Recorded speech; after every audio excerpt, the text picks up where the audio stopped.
Salut tout le monde, Marc-André de Codis.net. Puis aujourd'hui, je suis dans mon garage. Hein? En arrière de moi, j'ai l'Outlander 800 d'un de mes amis.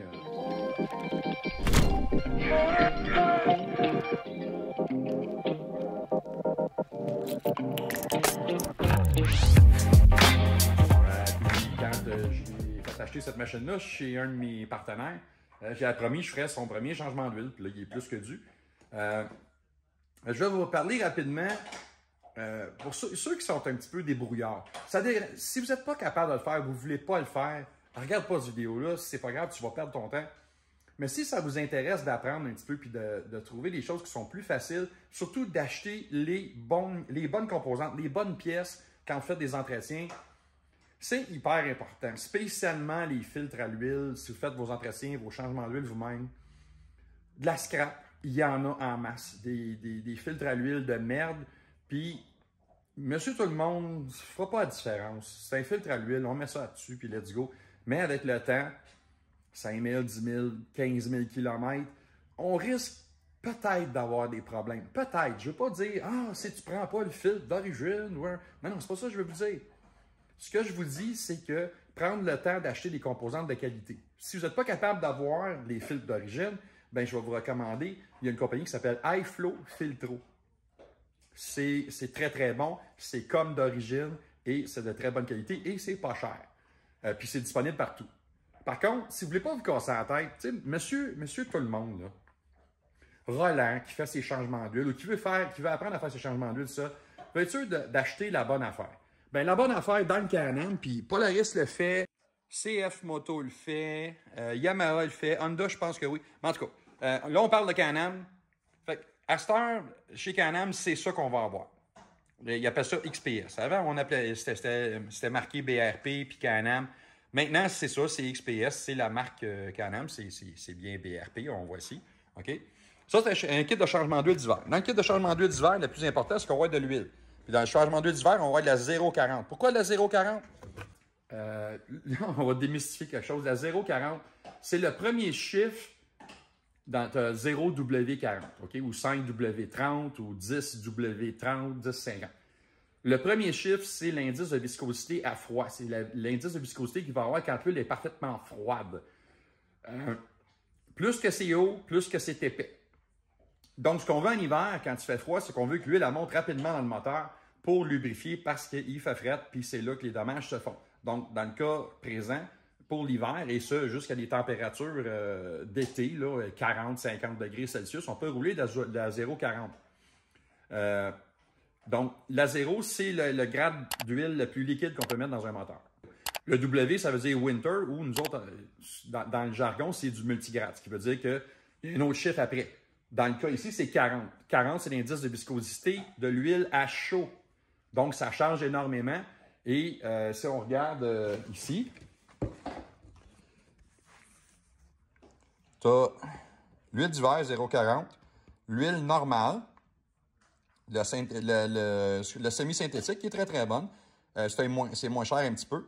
Donc, 5W40, on est encore à 40. Puis, l'huile d'été, là, où est-ce qu'il fait très, très chaud, puisqu'on voit les 40 degrés centigrades, 40 degrés centigrades, 50 degrés centigrades. On voit jamais ça au Québec, mais en tout cas, c'est de la 10W50 parce que il fait chaud puis tu le quittes. Mais l'été, on met de la 5,40 puis l'hiver, on met de la 0,40 au Canada. Et c'est comme ça. Fait qu'est-ce qui est le fun avec ça? C'est qu'on a la bonne huile. L'affaire la plus importante, je vous parlais du filtre à l'huile. Le filtre à l'huile, c'est un filtre à l'huile de qualité. Comment est-ce qu'on reconnaît un filtre à l'huile de qualité? Mais là, c'est le fun parce que lui, il est interne dans le Can-Am. Il va dans le trou ici sur le côté du moteur. Là. OK, j'ai enlevé, puis là, j'ai mis une gainée dedans pour pas que ça coule partout parce que moi, j'aime ça travailler propre. Moi, ce que j'aime beaucoup des filtres à l'huile d'origine, c'est que c'est le matériel, la qualité du matériel de filtration qui est là. C'est dense, il y a beaucoup de plis et le matériel est quand même assez épais. Mais une chose très, très importante, vous voyez sur le dessus ici, c'est le petit affaire noir. Là. Ça, c'est une valve. Puis si on regarde par l'intérieur, à l'intérieur ici, on peut voir il y a un ressort. Mais ça, c'est une valve anti-retour. Ça empêche le moteur de se vider complètement d'huile quand on l'arrête. Quand on arrête le moteur, il va rester de l'huile dans le haut. Pour quand on va le repartir, il va y avoir de l'huile rapidement qui va monter en haut. Donc, ça, c'est un filtre de très, très bonne qualité. Puis, c'est marqué dessus, Rotax. Bonne qualité de filtre. Mais ça, tu peux acheter ça n'importe où. Mais ce qui est le fun, c'est que là, on a un kit qui est dans cette boîte-là. Fait que dans le kit, on a ceci. Oh, mon Dieu, que c'est ça? Ben, c'est pas compliqué. C'est le O-ring qui va sur le couvert ici et qui va se fermer là-bas. Dans la majorité des temps, ce petit couvert-là, ce petit O-ring-là, il va être bon. Mais, toujours bon de le changer parce que des fois, ça fait 3-4 changements d'huile qui est là. Tu ne sais pas si tu n'as pas regardé comme il faut, nanana, il est peut-être magané, puis ça va faire une méchante poutine, ça va couler sur le bord, puis c'est dégueulasse. Fait que tu l'as dedans. Fait que tu changes. Puis ça, c'est le crush washer. Le crush washer, c'est un... Comment est-ce qu'on dit ça en français? En tout cas, le crush washer, lui, il va s'écraser pour... Il est après le bouchon de vidange. Vois-tu, le vieux, il est ici. Ça doit faire très longtemps qu'il n'a pas été changé parce qu'il était comme soudé après. Donc, ça, c'est le vieux. Ouais, ça fait longtemps qu'il était là, lui. Fait que, tu vois, il est plus que dû pour être changé. Fait qu'on change cette pièce-là. Donc, on va changer ces choses-là. Puis, il y a des instructions. Hein. C'est le fun, là. C'est un petit livret, là. Tout le kit. Mais, en général, on devrait savoir comment ça se fait un changement d'huile. Il y a quelques instructions ici. Mais, si tu ne sais pas ce que tu fais, si c'est la première fois de ta vie que tu fais un changement d'huile, arrange-toi pour être avec un ami que tu connais, quelqu'un qui connaît la mécanique un petit peu. Juste, pas pour ton ego, juste pour être sûr de ne pas faire une erreur. Parce que quand un quad s'est rendu 6 000, 8 000, 8 000 dans l'usager, puis que ça vaut 20 000 $ dans le neuf, une erreur, ça peut coûter très cher. Donc, on essaye de le faire comme il faut. Fait que si tu l'apprends une fois comme il faut, après ça, tu peux le faire toi-même. C'est hyper facile. C'est pas complexe, mais le faire une fois avec quelqu'un qui connaît ça, qui est spécialisé, c'est la meilleure chose à faire.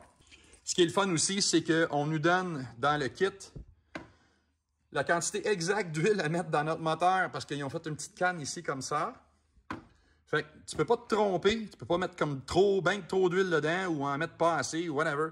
C'est la quantité exacte est là, requise pour ton moteur. Ça, c'est quelque chose que je crois qu'il y a juste Can-Am qui fait. Fait que tu as ton kit complet, tu es prêt, tu as nettoyé. Puis pour nettoyer, parce que quand on roule ça, ce couvert-là ici, là, il y a de l'huile qui va couler, ça prend du nettoyant pour frein. Peu importe la marque, moi, c'est la marque que j'utilise. Moi, c'est quand c'est moins cher, là. Puis ça en prend un qui a de la pression, là, comme... Faut que ça garnotte, là, pour aller enlever l'huile. Parce qu'après ça, ça sèche, puis ça devient tout propre, puis il n'y a pas de gras nulle part sur notre machine. On va aussi vérifier en dessous, ici, parce qu'il va en avoir. Fait que moi, je l'ai tout nettoyé déjà. Fait que, on a fait notre vidange, le vieux filtre il est là. Fait qu'il nous reste juste à remonter ça. Pendant que ça vide, ça, c'est là que c'est le temps. Ben, jaser avec ton chum, là, jaser avec ton voisin, ou whatever, jaser un petit peu. Mais en même temps, prends le temps de faire le tour de ta machine, puis de vérifier, voir que tout soit serré. On fait le tour, on regarde s'il n'y a pas une roue de lousse. Si on entend un petit bruit, ça c'est normal. Lui, il n'y a pas de power steering, fait qu'il y a un petit cloc-cloc dedans. Non, il est correct. C'est ça, on regarde. Il y a aussi du graissage à faire, mais ça, je vais vous montrer ça après. Fait que les freins sur ces modèles-là sont là. Je les ai vérifiés tantôt, mais ils sont bons. Il y a encore de la viande. Parce que cette génération-là de Can-Am, ils sont bien durs, ces freins. C'est des manches de freins. Mais moi, j'aime bien les plaquettes d'origine Heavy Duty chez Can-Am. C'est pas plus cher. Si tu veux, il y a du EBC service intense qui sont très, très bons. C'est à peu près le même prix. Fait que, casse-toi pas la tête, ramasse ceux d'origine, mais service intense. Ils sont vraiment très, très bonnes. Fait que c'est ça. Là, on vient voir ici, il va y avoir des points de graissage. Tu vois, il y a des heurts là. Il y en a deux sur la table d'en bas, deux sur la table du haut. La même chose l'autre bord ici. Et il y en a quelques autres là, à vérifier. Ça, c'est toujours bon de vérifier qu'est-ce qui se graisse pas. Des fois aussi une canne de WD-40 ou un lubrifiant de bonne qualité. Moi, j'utilise pas mal un produit de Hypertech qui est vraiment écœurant. J'étais capable d'en trouver, c'est du SLP. Ça, c'est mon lubrifiant. Regarde, j'utilise ça. J'en passe à la caisse de ça. C'est vraiment un des meilleurs produits que je connais là-dessus, sur ce genre de lubrifiant général-là. Fait qu'on fait une vérification d'usage. On regarde si les cardans sont bons. C'est simple, comment si tu vérifies des cardans en arrière? Tu fais juste ça de même avec. Ça brasse de gauche à droite, il n'y a pas de problème. Lui aussi, il est correct. Fait que ça, c'est bon. Puis, on va aller voir en avant. Tu sais, on fait une vérification. On prend le temps juste de vérifier que tout est beau, tout est solide. Tu sais, tu vas prendre plus de temps à faire ça que n'importe quel technicien qui travaille dans une shop à l'heure. Puis, tu peux prendre ton temps puis le faire avec ton chum mécanicien ou whatever. Tu regardes en même temps s'il n'y a pas des fuites d'huile. Les autres sont notoires, ces moteurs-là, pour des fuites d'huile sur les couverts de valves qui viennent croche. J'en ai changé de ça, mon ami. T'as pas idée. Fait que ça, il est beau. Il n'y a pas de fuite d'huile. Il n'y a pas de fuite d'huile non plus au différentiel, avant ni arrière. Puis on va changer l'huile différentiel avant-arrière là-dessus. Fait que, dans le fond, c'est un bon entretien. Puis ça, cet entretien-là, si tu fais faire ça chez le concessionnaire, ça coûte au-dessus de 250$. Là, tu le fais. Moi, j'ai déjà de l'huile sur place. Donc, le différentiel en arrière, on met de la 75-140 en arrière. 75-140, on peut mettre ça aussi dans la transmission. Ça les assourdit un peu, ça les empêche de faire du bruit.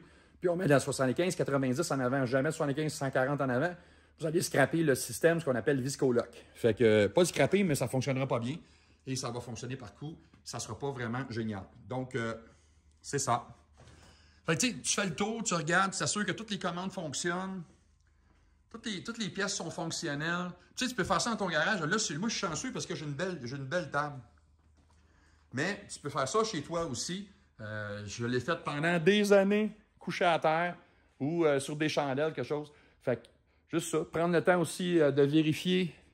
En dessous, ici, là, on va ouvrir ça tantôt. En dessous, il y a la canette d'expansion pour le liquide de refroidissement, s'assurer des bons niveaux. On vérifie tous les niveaux. Si on ne change pas les huiles, ces choses-là, on s'assure que tout soit au bon niveau. On va lubrifier une couple de choses comme le levier de frein, puis tout ça, ces choses-là. Donc, c'est une vérification qui est facile à faire. Puis, ça coûte pas cher, ça coûte de ton temps. Puis, peut-être, au total, là, peut-être 150$ d'huile. De fourniture et de kit pour faire une Christie belle job. Ah oui, un petit détail. Si vous achetez un gun agressé, là, pour être capable de faire la job sans se casser la tête, là, puis puis être capable de le faire à une main. Tu achètes un gun avec une poignée comme ça, puis tu achètes ça ici. Ça, là, c'est la 9e merveille du monde que j'ai découvert. Tu peux pas tout faire avec ça. Parce que, dépendant s'ils sont accessibles ou non, OK? Mais, regarde comment c'est fait, ça, en dedans.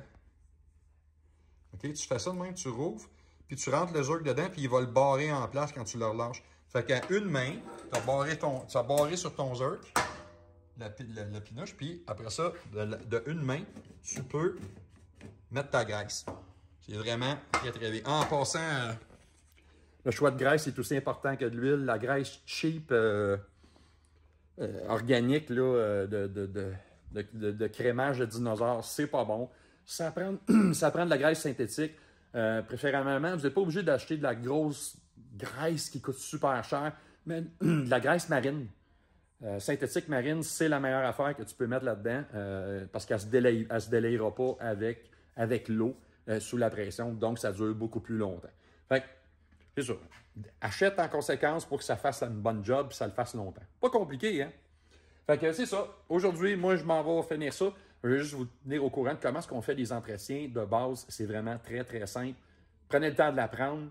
Épargnez de l'argent, mais en même temps, c'est le plaisir de le faire soi-même que moi, je trouve qui est vraiment très, très bien. Fait que moi, c'est Marc-André de Codis.net et moi, je retourne finir l'entretien sur le VTT de mon ami. Ciao!